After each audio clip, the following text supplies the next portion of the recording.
ఈరోజు చట్నీ పొడి ఎట్లా చేసుకోవాలో చూపిస్తాం.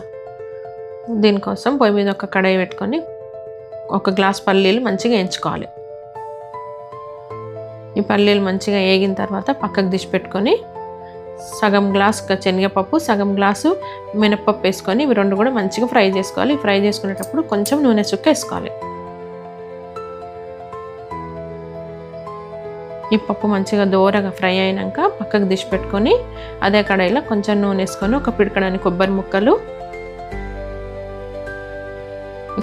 వేగినాక పక్కకు తీసి కొంచెం నిమ్మకాయ సైజ్ అంతా చింతపండు కూడా కొంచెం నూనె వేసి చింతపండు గట్టిగా అయ్యేంత వరకు మంచిగా ఎంచుకోవాలి.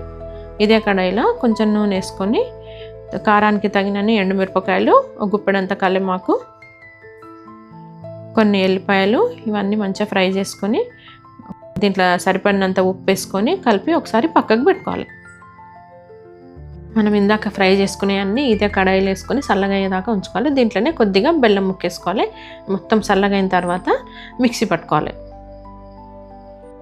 మనం ఈ చట్నీ పొడి మిక్సీ చేసుకునేటప్పుడు కొంచెం ఉప్పు, కొంచెం కారం వేసుకోవాలి. ఈ చట్నీ పొడికి కొన్ని ఎండుమిరపకాయలు, కొంచెం కారం పొడి వేసుకుంటే టేస్ట్ మంచిగా ఉంటుంది. ఈ పొడి అన్నంలకు, అన్ని టిఫిన్లకు బాగుంటుంది. మీరు కూడా చేసుకొని ట్రై చేయండి.